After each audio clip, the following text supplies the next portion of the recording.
Welcome to Unselfishly Me, a podcast all about self-love, self-care, and everything in between. I'm Jane, a personal trainer with a focus on self-love. Each week, we'll be chatting to someone about their self-love journey, how long it took, and what it took to get there. Welcome, everyone. We are doing another mini episode with Dr. Megan Medina. She is our resident doctor, our homeopathic goddess, telling us all the things. So excited. If you haven't listened to our other episodes, go back and listen to them as well. But we are doing a little mini episode and we're doing different topics. Today we're talking about fever, which apparently is controversial. Meg, tell me about that. It's so controversial. Why is it controversial? It's controversial because we've been taught to fear a fever, right? So if you think about your own childhood, like from every memory we have of fever is that it's dangerous. When you make a fever, it means that there's something wrong. Something bad's going to happen. You've got a bad disease. You've got a bad virus or bacteria, or like as soon as the child makes a fever, the parent is like on high alert, right? Which is a great thing. Okay, it's a great thing because we're then a little bit more attentive toward our children. Okay, because what happens when you have a fever? Basically, your body's core temperature rises. Okay, which makes you feel gross. You feel sore. You feel achy. Sometimes fever actually makes your external body feel cold, right? So you want to like be wrapped up. Often it's linked to inflammation, so there's like swelling, so your head is sore, your eyes are sensitive to light. Like it's a very uncomfortable place to be in when you have a fever, right? And so the child slows down, they have no energy, they have no thirst, they often don't have an appetite, they become very lethargic, and nobody wants to see their child like that, right? But it's part of the healing process. So we elevate our core temperature to move antibodies around to if there's a localized lesion or toward it, or if there's an infection, and the elevated core temperature makes the host, your body, inhospitable to bacteria and viruses, or to pathogens. So these pathogens come in, they make us unwell, and then our body mounts this magnificent defense to say, no, you cannot live here, you cannot be here. We're going to make it really hot and uncomfortable for you to multiply and grow and cause further damage. So that's how our body's way of getting rid of it, right?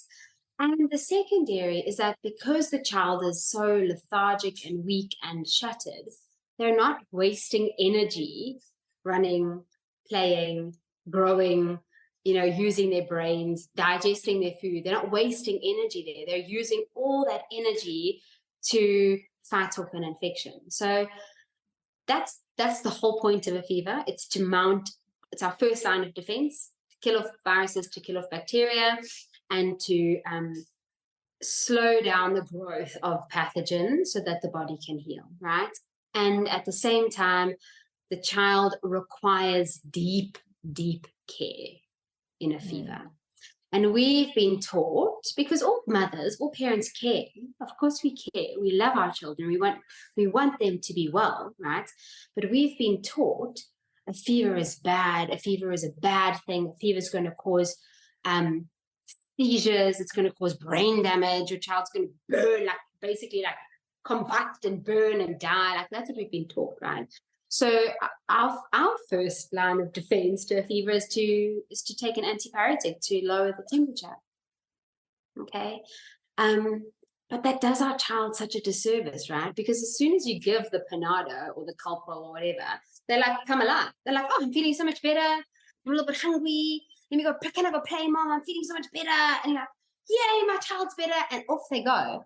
But they've still got the bacteria, the pathology, the virus within them, right? They're still sick.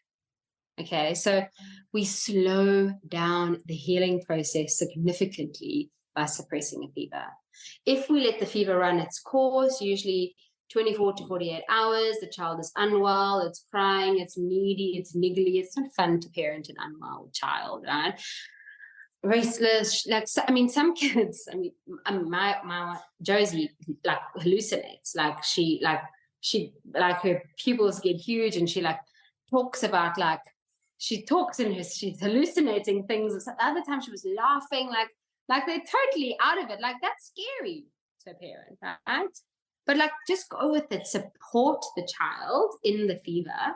And then when the fever breaks, naturally they are better, their ear infection's gone, their tummy bug is gone, their throat infection's gone. They might have like a niggly lingering snot, but the intensity of the pathology, the viral load often drops in the presence of the heat. So what do we do, right? So I'm not saying leave your child. No, actually, we have to care for them so much. We have to make sure that they're hydrated, okay? Because dehydration is probably the biggest issue around fever, okay? Is that we burn up so much and we lose fluids significantly. And dehydration is one of the biggest issues why kids don't get better, right? It's why they get so unwell is they're dehydrated. So we have to encourage hydration. We have to keep them calm, rested, often wrapped. They're often freezing. Like you'll ask them, they'll be like, Mom, put a jersey on or give me a blankie, or like you keep them comfy. And if you want to, if they're like burning up, you can lower the temperature slowly. Okay, so taking an antipyretic will take it from like a 39 to a 37. So there's and quickly within 20 minutes, the body temperature will drop. Okay, or we put them in an ice bath, and then the body temperature goes from like 39 to like 35, and it like drops significantly. And that's the change from very high to very low that often causes a seizure, right? That causes the febrile seizures. And it's like they shake, and because they're trying to rewarm this, they're trying to get warm again, right? They're freezing now. So they shake and they seize and all of these things, and because they're trying to reheat that internal core again. They're trying to get their body, they're trying to stabilize and regulate themselves. So if you do feel like, oh my gosh, this child is burning up, you could do like a cool compress like on their head. You can rub lavender on the backs of the ears, on the collarbones, or peppermint. You can put cool compresses on their feet, but it's like to slowly lower the temperature so that they feel comfortable and rested and calm. And I think the biggest thing for fever is for parents to feel calm, for the parents to maintain the cool, calm, collected, and be present for the child. Have you seen my guided journal? It is amazing. It allows you to start journaling if you never have, if you never know where to start, but you've always wanted to. It allows you to get into such a beautiful rhythm and create a ritual that you can do for 5 minutes each and every day. It has journal prompts that you follow through, and you do the same prompts every day to look back and see how you're feeling on a specific day, a specific month, specific year. I love it. It is super affordable. It's $3.25. It is beautiful. It is a wire-bound A5 journal, and it is available on the website right now, www.unselfishlyme.com. I'm just like thinking back when it is true, you actually just go into panic mode because you hear all these stories and you're like, oh, my child was convulsing on the way to the hospital, and so it's like you have all these stories that freak you out when it's like, don't let it get to 41 because then they're going to convulse and have a seizure. Totally. And like I said, the seizures and the convulsions is oftentimes because the body temperature is being dropped too quickly. So like a friend of mine, her kid was having a big fever, and then they went outside and there was an icy cold wind, and the wind blew on her, and in that after that, that's when she had her febrile seizure. So it's that change. So when our child is unwell, we need to keep them warm and calm and hydrated and rested, and calm the whole environment, lower the stimulation, turn the TV off, be with them. They're often a lot, they're vulnerable. I mean, you know what it's like to have a fever. It's horrible. You want to sit there, you want to be cuddled, you want to be snuggled, and Whereas we sort of taught, like, just give the antipyretic and they'll be fine. And they're up and they're running and they're doing their thing. And unfortunately, it never allows the immune system to experience full circle. So it's like stop, start, stop, start, stop, start. And for me, like, I take it further. Like, our body is so intelligent, it's got this infinite wisdom within, right? And it's saying, okay, here comes this pathogen. I'm going to mount my defense. And then you're saying, no, that's wrong. Don't mount a defense. That's wrong. Don't do that. I'm going to suppress you. Right? And then it goes, no, I'm going to take a fever. No, suppress you. Stop it. And no. And so, like, so you're confusing the body's innate wisdom. The body's saying, I'm trying to protect you here, Tana. And you're like, no. And that's why after a while, people who are have suppressed fevers for so long don't make them anymore. Often you're like, oh, shame, my kid's so unwell, but she doesn't have a fever, so she's fine. These are the stories we've been told, right?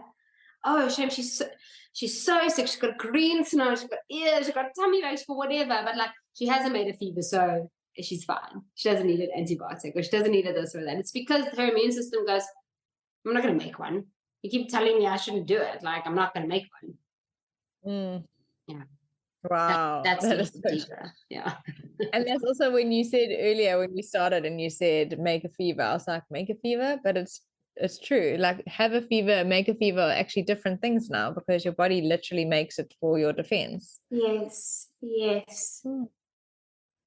And a child who does have febrile seizures often is a child who has magnesium deficiencies and B vitamin deficiencies. So if your child has had a febrile seizure, right? So, like, I suppose we have to do this medical disclaimer thing here now. If your child does have a febrile seizure, you do have to take them to the hospital, right? Because there could be something else underlying. So if your child has a febrile seizure for the first time, like, to the hospital or to the doctor, get them checked out. There could be something else underlying, okay? But if okay, my kid has now made a couple of febrile seizures, something to look into, and you would do this with a practitioner, right? You would do this with your homeopath or your naturopath or something, is to assess for nutritional deficiencies like magnesium and B vitamins. Often those kids who are low in that are quicker to seize, right? And then, like, I don't say, like, leave the fever, right? Like, let them boil over and seize, and like, I'm not saying that. Like, support the child, right? So we can support them with remedies. There are homeopathic remedies to utilize, like homeopathic remedy aconite to give immediately. So the first sign of heat, the first sign of like big, bright, hot, dry fever, my kid was fine, and then half an hour later, she's manifesting this big fever, aconite. We've got homeopathic remedy belladonna for like those big fevers, like 40 plus fevers, where they hallucinate and they're bright red and their tongue is red and like everything and their pupils are dilated.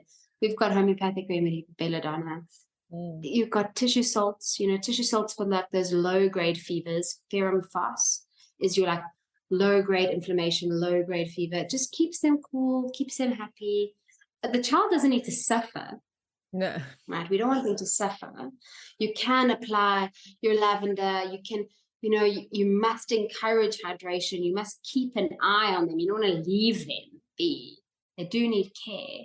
But care can also be encouraging the fever to do the work it's supposed to do.